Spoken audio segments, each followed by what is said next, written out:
Good morning, ladies and gentlemen, slash afternoon, slash evening, whenever you're going to be watching and hearing this. I'm your boy, the HOD of the PSP. Like, share, comment on the YouTube version of this podcast, subscribe to the channel, enable notifications to receive all the updates from the Pitchside Podcast episodes, and also follow us on social media, so on PSP on Twitter, Pitchside Pod on Instagram. You could listen to this on Spotify, Google Podcast, or any other platform. Welcome to episode 88, and you're welcome.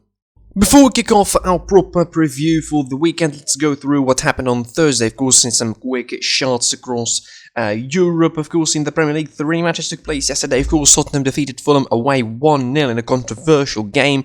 One goal that was from Adrabioyo in his own net in the 19th minute, settling the deal for Tottenham, a game where Tottenham were really defensive. They didn't play a lot of football, they didn't dominate, they didn't possess a lot of the ball. Fulham were the better side, to be fair, and Tottenham still got the job done. I mean, what matters for them is the victory. What matters for Mourinho is the victory, is the 3 points, the titles, the trophies, the top 4 spots, whatever is mattering at the moment. For Spurs, it should be the priority for them to get to the top 4 now, despite the fact that they had a bad game against Fulham, who are really showing for it. Probably out of all of the relegation sides, I think Fulham are the best of them in terms of performance. At least, I mean, maybe they could find themselves in a predicament where their performances doesn't match the results and they will end up relegated anyway. But, I mean, at least they'll take solace in the fact that they perform really well. Another side that defeated, of course, the home team 1-0. Everton went to West Brom, went to the Hawthorns and defeated West Brom 1-0. Of course, that game, I think, was just a bit different from the game between Tottenham and Fulham, in that Everton actually dominated the game and actually had more possession than the home side and had a lot of opportunities to score. The only goal came from Richarlison in the 65th minute, of course, settling the deal, giving Everton another boost ahead of the rest of the season. Now they're over West Ham and they're leaping over Liverpool, their rivals in the city. Of course, in that top 4 conversation, they are 5th at the moment. They could still get into that position if they win the games in hand. And speaking of Liverpool, of course, they lost to Chelsea 1-0, and I'm not going to mention a lot more than I mentioned in the review. Really, it was a bad game for Liverpool, another undefeated game for Chelsea. The 5th straight home defeat for Liverpool. I mean, the fact of the matter is this: their form is really bad at the moment. It is going to be, I mean, the top 4 is in serious jeopardy now for Liverpool. They need to really consider anything they're doing at the moment. The next game is going to be against Fulham. It might look like an easy one, but certainly that's not going to be the case. In Italy and in the Serie A, Parma didn't manage to defeat Inter. Inter 2-1, defeating Parma away from home. An important victory for the Nerazzurri, taking the tally to 6 points of difference now ahead of AC Milan on the table, pretty much escaping from the rest of the pack. 10 points now ahead of Juve at 3rd, and even with the game in hand for Juve, which is rescheduled now for the 17th of March against Napoli, it's almost impossible to see Juve doing anything significant against Napoli and turning the deficit on them in the table. It's really hard to see. 2 goals coming from Alexis Sanchez after assists from Lukaku in the second half, in the 54th and the 62nd minute. A game that was, going on. Inter played it classic, really. They didn't have a lot of possession, but they were the most dangerous side. As usual, the long balls onto Lukaku, setting up himself, and Sanchez scored twice. In the Copa del Rey, the final is now set, with the second game of that semi-final being played. Athletic Bilbao managed to defeat Levante 2-1, needing extra time, just like the other semi-final. Of course, this is going to be a dramatic game once more for Barcelona. It's going to be interesting, really, to see how they're going to be dealing with the game against Athletic Bilbao. Of course, it's going to be the only title probably that Barcelona could win this season. Could that give them motivation to defeat PSG 3-0? No, I don't think so. It's not going to happen. But anyway, the final of the Copa del Rey is set, as we mentioned. Is going to be Barcelona versus Atletico Bilbao. It's Friday, so let's turn our attention now to the preview of the weekend, and of course with a massive blockbuster of a week in terms of derbies, classicos, big games across the top elite football in Europe. I decided to, start from Germany and then move up the ladder until we get to the Madrid derby, I think, which is one of the most consequential derby for both sides, really. In the table, maybe there's an argument that the United derby as well doesn't mean much this weekend. But we start from the Bundesliga. We're starting, of course, talking about Der Klassiker, but not before talking about what's going to happen in the week. Schalke versus Mainz in a proper relegation scrap for those two sides. Of course, the bottom of the table in the facing against 17th at home. Schalke's form doesn't really suggest that they're going to be doing much in this game. Hertha Berlin kicks off Saturday against Augsburg in the Bundesliga. Frankfurt face Stuttgart. Interesting one for Adi Hütter. Freiburg, RB Leipzig. Hoffenheim versus Wolfsburg. Borussia Mönchengladbach by Leverkusen. That is on Saturday as well. Interesting one to watch too. And Bayern Munich are going to be facing Borussia Dortmund. That's on Saturday. And on Sunday, FC Köln hosts Werder Bremen. And Arminia Bielefeld hosting Union Berlin.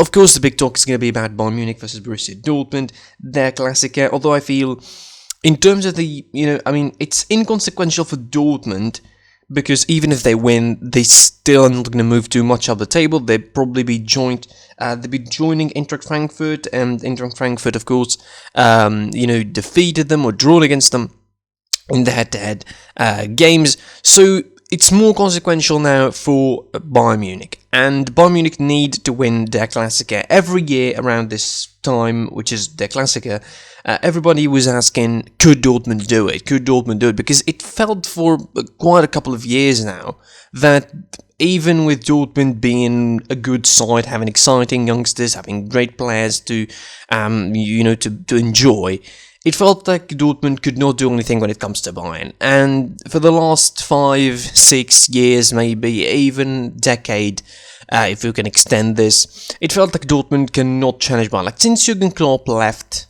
Borussia Dortmund, since 2012 when they last won the title and they were actually challenging, for that trophy, it felt like Borussia Dortmund aren't exactly hitting on all cylinders. Again, when it comes to Bayern, the hype is always there.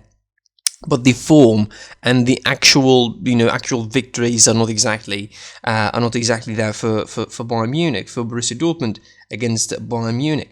Bayern Munich defeated them, of course, in the last three Der Klassikers straight, 2 in the league and one in the one in the league, the 2 in the league and the one in the Super Cup, of course. Last season they managed to defeat them 4-0 at Allianz Arena and 1-0 in the Signal Iduna Park. Dortmund's last victory in their Klassiker was in the Super Cup in 2019, of course. Bayern Munich before that defeated them 5-0. Dortmund managed to defeat them 3-2, and that was in late 2018. So it is quite interesting. But before that, they lost 6-0. They lost 2-1 in the Super Cup as well. Then they lost 3-1, 3-2 before that. 4-1. Bayern Munich have completely dominated this fixture in the last 6-7 years or so. Only one victory in the last 5 or 7 games for Borussia Dortmund. And again, when it comes to Borussia Dortmund, it's always about hype against Bayern Munich. This season, it has been different. They've been out of the title picture. RB Leipzig coming in to replace them. The situation is really telling when it comes to them. In this season, their form hasn't been good. Lucien Favre, of course, being sacked. Edin Terzic doing decent enough, I would say. In the heat of the moment, they have a foot in the quarterfinal of the Champions League, and they have a good chance of going through against Sevilla in the second leg.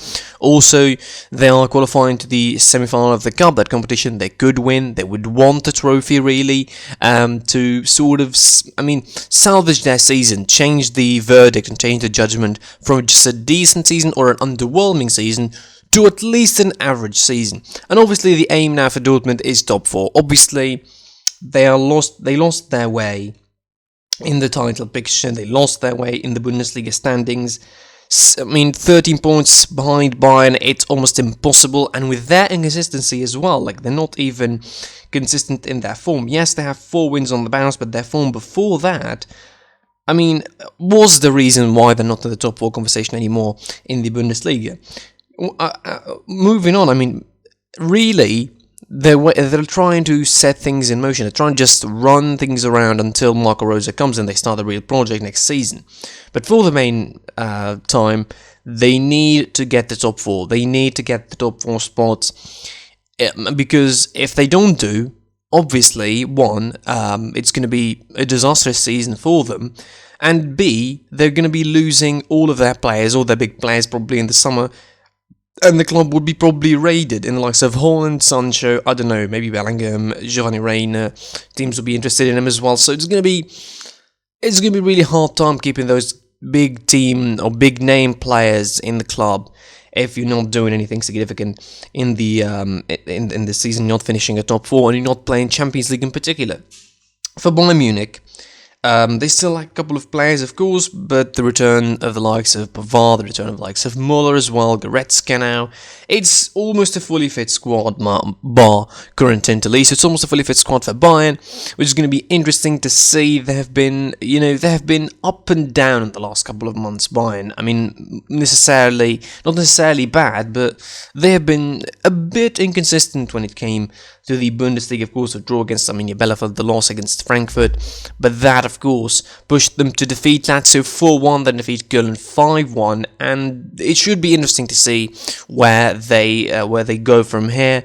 Obviously, they have the edge in their Classica, but that doesn't mean anything when the ball is on the pitch and when the ball is kicked on the pitch. So really, all Bayern need to do, I think, is to manage the game really well. Their Classica of the season was really, really tough. The result was pretty, I mean, as tight as it suggests, really, the game between those two sides, of course, and a game where, Bayern were really brilliant in terms of showing character. They weren't exactly the better side in the first half, but then in the second half, they were the better side, and overall it was a deserved victory, so they want to make sure that this game is not as hard, although it will be really as hard. It's their Classic, it's Borussia Dortmund versus Bayern. It's arguably the biggest game in the Bundesliga calendar this season. So as far as predictions are concerned, I don't see Bayern Munich, losing this one. At the very best, I think they could draw. I see that Borussia Dortmund could do a lot of damage to Bayern, but also Bayern could do a lot of damage to Borussia Dortmund. The defenses are not exactly strong on either side, so it's all going to be about who outscores the other, probably. Maybe we'll see another 3-2 affair. That is going to be enticing to watch and always interesting to see, really. Of course, I'm anticipating a great game, and surely, as a Bayern fan, I would want Bayern to win, really. It doesn't really matter to me. I want my team to win. In England, we're finally back to normal after a couple of fixtures in the midweek. Disruptive, of course, nature, round 29, around 33, of course, because of the commitments of the clubs in the Cup and the FA Cup. Now we're back to normal scheduling, and it's round 27 of the Premier League. Burnley kicks off things against Arsenal on Saturday. Sheffield United face Southampton. Aston Villa faces Wolves. Brighton, Leicester on Saturday. On Sunday, West Brom, Newcastle. Liverpool, Fulham, Man City, Man United, Crystal Palace. Travel to face Tottenham in the Tottenham Hotspur Stadium. Chelsea host Everton on Monday, and West Ham face Leeds. Quite interesting fixtures on Monday as well. We're going to be talking about them when the time is right. Of course, all the focus is on the Manchester derby, and I still believe that out of all the four matches, out of all of the four matches, I think on the big blockbuster billboard, if you want to ask me, about the derbies and the classic airs of the week in the world, I think this is the most inconsequential one. I mean, the worst thing that could happen to United is that they lose their second spot to Leicester. That is just the worst thing. Like, the worst thing that could happen is the fact that they lose to City, which is pretty likely, and Leicester City go over them with a win over Brighton early on in the day. So, I mean, if they win, they would go over them before the game. But certainly this is one of the most inconsequential United derbies ever. Man City settled the title, 14 points now ahead of Man United. And Man United, with the latest result and the latest draw, they keep shooting themselves in the foot. And it doesn't look exactly like Man United are... I mean, they're not active, really. They look tired, they look exhausted. The likes of Bruno Fernandes and Marcus Rashford, who played a lot of games for them, they don't exactly look fit and sharp. And, when you take that into consideration against a side like City, who've been at their sharpest since the turn of the year, 21 games in all competitions victorious, that is a form of a team that simply deserves to win the title by this way.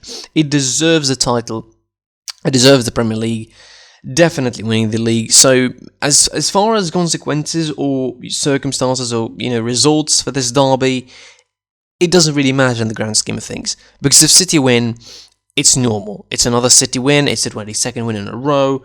Maybe United will try and work on that, try to just deny them the record. And how they would deny them the record, you would say, by having a defensive game. By basically parking the bus and being the classic Manchester that they have been under Mourinho and mostly also under Ole Gunnar Solskjaer. A side like Man City, who've been so pragmatic, who've been so realistic, really, in how they do business, in how they carry their games this season, they know that Man United could set up this way. And Man City will have no problem in that, because they have so many solutions, so many moving parts, that they could really find the space easily, they could find the time and the space to move behind the defenders, they could do it really well, they could really strike it whenever they want to. Because it's going to be interesting to see, again, how you will, how Man United will try and manage their game, because the expectations are Man City will possess the ball and Man United are going to be sitting deep and try to hit them on the counter. It is possible that they could hit them on the counter, by the way. It's possible that Man City lose. As crazy and as demented of a suggestion that might sound, Man City might lose this game. But again, back to the point at the beginning, it's going to be inconsequential, so even if they lose, they're not going to lose a lot of ground. It's going to take a complete collapse for Man City so that the other clubs could catch up on them. And that collapse ain't happening against United. That collapse certainly ain't happening in the next fixtures for Man City, because if you look at their fixture list, they have Man City, Southampton, then they have Fulham, and they have Mönchengladbach, Everton in the FA Cup. That might be interesting to see. Then they have Leicester, Leeds, Aston Villa, and Tottenham in the EFL Cup across the next month and a half or so. So, interestingly, it might not happen against United, and it might not happen against the next, in the next couple of fixtures, of course, for City and Southampton and Fulham. So, United, the very best they could do is try to get the 0-0 draw, which probably will drag the game again. It's going to be another big game in the Premier League where it just ends 0-0, where it ends in a really boring performance from both sides. And, and that's their right, really. They don't want to get smashed, they don't want to get beaten 5 or 6 or 4, and they want to get themselves safe in that second position. But certainly if Leicester win against Brighton early on in the day, and they managed to go top, they not go top, they managed to go second over United, certainly that changes the motivations, that changes the objectives for Ole Gunnar Solskjaer, because then they would have to work for a victory, which is really, really unlikely to see. Man United going for a victory, they'll try to go on the draw at the very best. Again, a goalless draw, 0-0 will suit them really well. Despite the fact that it might not keep them at second place, but they don't really care. It won't matter for them. It won't make any difference as long as they get points, they don't concede goals, they don't get smashed by City, they don't lose. Basically, that's going to be the mantra for United in this in this fixture. Of course, a couple of other interesting ones as well. In this week in the Premier League, Liverpool hosting Fulham. We'll see how they're going to bounce back after the result against Chelsea. Surely they have to win against Fulham. Surely it has to be Fulham where they just fix their home record. Just set the record straight at home and just say, you know what, we're going to defeat Fulham. We are Liverpool, and we're going to be continuing, and we're going to be back on track, which doesn't sound exactly like happening at the moment for Liverpool. Chelsea, Everton, of course, on Monday. We're going to talk about that later tomorrow, hopefully, and it will be West Ham Leeds as well on Monday to finish off the round.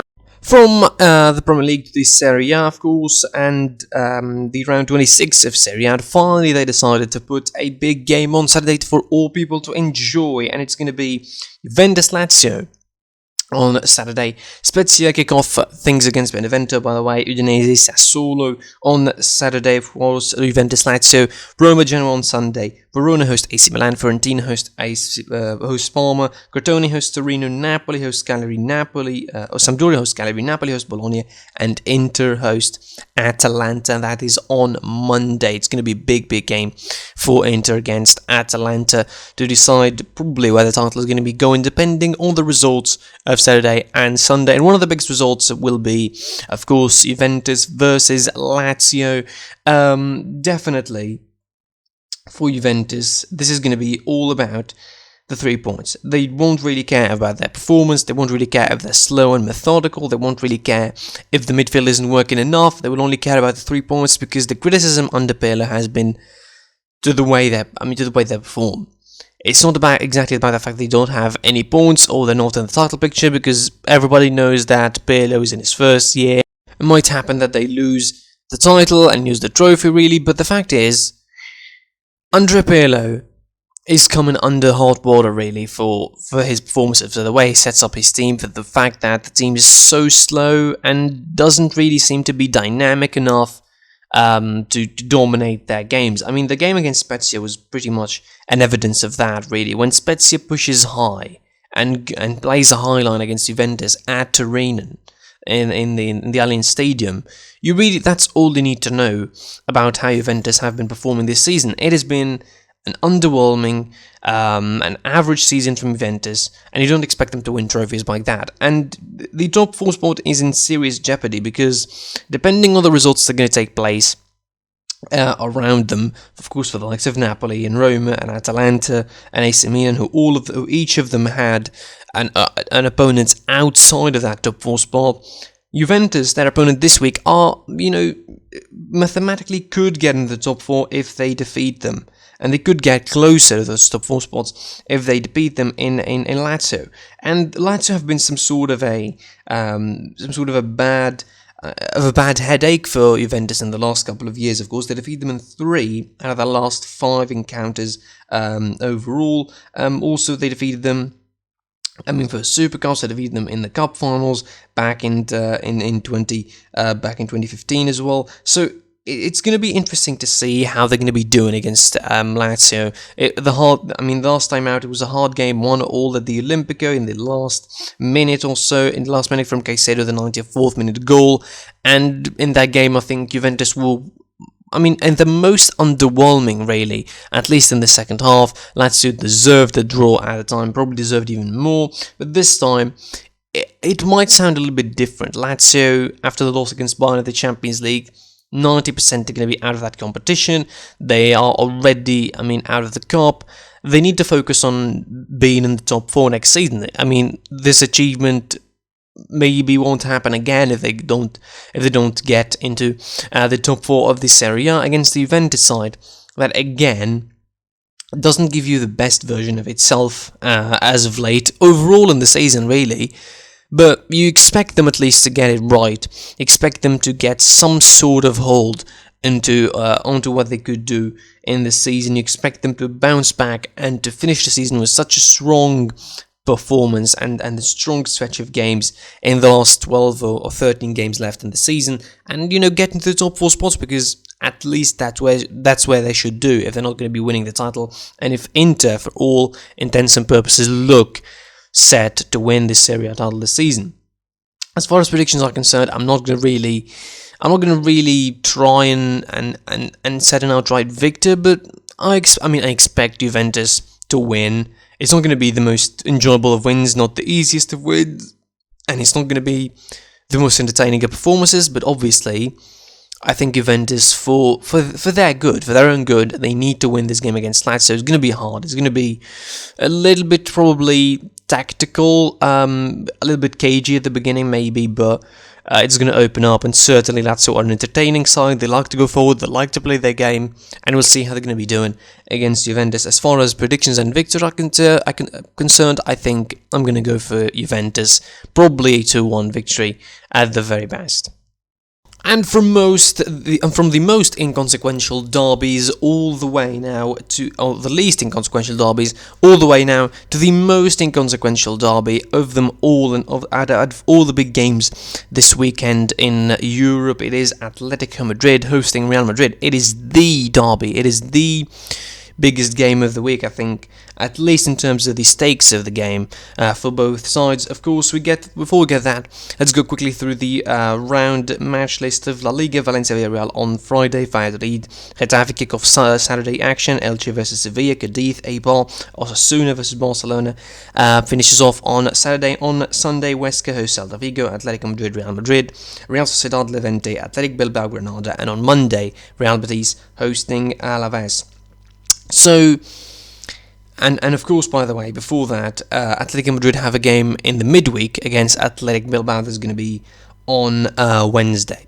All eyes, of course, are going to be turned into the Wanda Metropolitano, Atletico Madrid hosting Real Madrid in the reverse fixture of that derby, and it's all about the league situation for Atletico Madrid. 5 points between Atletico Madrid and Real Madrid, of course, after the latest results, with Real Madrid expectedly, at least according to the situations in the game, and unexpectedly before the game, dropping points against Real Sociedad and drawing at home, salvaging a draw really, at home against Real Sociedad with Vinicius Jr. late on in the game. Atletico Madrid coming after a bad spell, draw against Levante and then loss against Levante, then a loss against Chelsea in the Champions League, but then they bounced back really well and they defeated Villarreal 2-0 in a more classic, akin to Atletico Madrid kind of game. While Real Madrid have been dipping and, up and down, both sides have been up and down in form as of late. The expectations for Real Madrid before the second leg, of course, against Atalanta, and after a first leg where almost everybody wrote them off and said potentially they could lose the game, they managed to go to Atalanta, go to Italy and get the job done. But obviously the result makes it really, really open. But of course that's not our focus. Let's focus on the derby itself. And Atletico Madrid looked for all intents and purposes like they're going to be setting things on fire, really. They looked, for everything considered, that they're going to be winning the title and they're going to be running away with it. Like, at a certain point, we might even ask ourselves, could anybody even take a point out of Atletico Madrid? Like, at a certain point of this season, it looked like they can't even be, they can't even, not be beaten, but you couldn't even take a draw out of them for all intents and purposes. They were quick, they were sharp, they were scoring goals, they were finding ways to beat teams in different ways. They were put almost in all situations. They've been taking the lead, they've been down. They've been 1-0, they've been 1-0 up and they've been 1-0 down, and they won tight games and they won games by a great score, and they did almost every. And they've been on the both extremes of football this season. Like, Atletico Madrid have been different. The last victory against Villarreal maybe doesn't suggest so, but they were pretty different when it comes to playing and their playing style this season. The hybrid 3-5-2, the 4-4-2, the hybrid one with transformation to a 3-5-2, the use of likes of Carrasco on the wing back and Hermoso as a sort of a third centre half / left back when the situation necessitates it. It's been a tremendous for Simeone, and it might not work in the Champions League, and their performance in the Champions League has a lot of flaws in it, and as I mentioned a lot on this show, their sort of form between the two competitions is pretty split, pretty different. But overall, Atletico Madrid have been a great side to watch this season. They have been, at certain points they've been entertaining and open, which is something you could not say a lot about Atletico Madrid. But again, the last victory against Villarreal, the way that they played, more classic to their side, maybe will make them reconsider the tactics that they're going to be using against Real Madrid. Because, compare that, of course, to the last derby between the two sides a couple of months ago in the Alfredo Stefano, back in December. That derby, I think, and of course coming into a stretch for Real Madrid where they were, almost about to lose everything. They were almost ousted of the Champions League group stages, coming from a bad form in the league where everybody was questioning them, how they're going to be doing this season, and then of course managing to defeat Atletico Madrid in a game that was surprisingly dull from Atletico Madrid. Probably the dullest game Atletico Madrid have played, even against Levante, where they dropped points home and away. They weren't that dull. But against Real Madrid in the first derby, they were really dull. They were really, static, stagnant. All the things that express silence, express stagnation, all the adjectives that express stagnation, you could use them and apply them here, because Atletico Madrid didn't play really well in that first derby, and Real Madrid picked them apart because they were in a good form and they were playing a more pragmatic game. They were playing the right way at the right time. So it's going to be interesting to see how they're going to be handling this game, how Real Madrid are going to be managing this game, how Zidane is going to be managing this game. Is he going to be starting with that sort of modified three in the back kind of thing? He's still not going to have Eden Hazard, Dani Carvajal. He's still not going to have Sergio Ramos for the game. Questions over Karim Benzema's fitness and availability for this fixture. Eden Militao, of course. Mariano is injured. So, with Mariano's injured and Benzema potentially not starting, it's gonna, almost certainly you expect the attack of Real Madrid to be without a sting, to be a toothless attack for Real Madrid. So as far as scoring solutions, they might be just deprived of them when it comes to the attacker, because we all know that mostly it's going to be Isco from one side, probably it's going to be Asensio from one side, Vinicius from the other side, and Isco might serve as a striker. It didn't work against Atalanta. Try to convince me that it worked against Atalanta somehow, because Isco was playing wide. He was pushed wide, and not in the Benzema way where he just gives his back to goal and just sets the play up and links up. It was playing wide for the sake of playing wide, because he didn't find space to move into, and because the balls were not coming to him into the box, and because he's not a striker who can take them. So as far as Atletico Madrid are concerned, I think that's going to ease a lot of things on them offensively. Atletico Madrid will play with three in the back, and the three are really like some giants in the back, and Jimenez, Savic and Hermoso. And if you give them someone like Isco up front as a centre striker, it doesn't get easier than this to defend. Both in terms physically, they would let him go wide, nobody's going to follow him, unlike Benzema, who needs someone to follow him when he drops. Isco's not that kind of dynamic player anymore, and even if he's going to be dropping, nothing's going to come on his side, because he's going to have wing-backs, he's going to have full-backs, he's going to have midfields running by his side, so that's not going to be a worry. A big point for Atletico, though, they need João Felix to start. They certainly need João Felix to start. And they still have, of course, Trippier and Carrasco. The main wing backs are going to be absent, so potentially this could start Renan Lodi, maybe Thomas Lemar on that left wing side, and Llorente almost certainly going to be played as a right winger in that 3-4-3. So it doesn't really, it looks almost set in stone that is going to happen that way for Real Madrid. We'll see if they're going to be playing with that 4-3-3 or maybe the 3-5-2 sort of hybrid formation where Casemiro drops to be a third centre half, which didn't really work against Real Sociedad and doesn't really work against sides who really play deep and set themselves deep, and when you need space and you need more runners behind the ball, that doesn't really help for Real Madrid. Predicting the game is going to be really hard, and I doubt it. I doubted that Real Madrid are going to win. I really feel that Atletico Madrid should be winning this one. It's going to be hard, it's going to be tight, it's going to be a lot of probably intensity in it, considering the stakes that are there in the derby. Real Madrid definitely want to win to get themselves back on the track in the title race. Atletico Madrid want to win to get more advantage over them. Potentially that advantage could go up to 8 points by the end of the day over both teams if Barcelona drop points against Osasuna away. So it's going to be always interesting to see how things are going to be panning out in La Liga. As far as my predictions are concerned, I think it's going to be a classic Atletico Madrid victory, 1-0. Maybe 2-1 at the very best, if something is going to give for Real Madrid's attack. That's it from me for this episode. Always your boy, the HD of the PSP. Like, share, comment on the YouTube version of this, subscribe to the channel, enable notifications to receive all the updates, and of course, thanks for watching. Follow us on social media, South PSP on Twitter, Setpold on Instagram, Spotify, Google Podcast, or any other platform you can listen to this. And until next time, I will see you soon. Goodbye.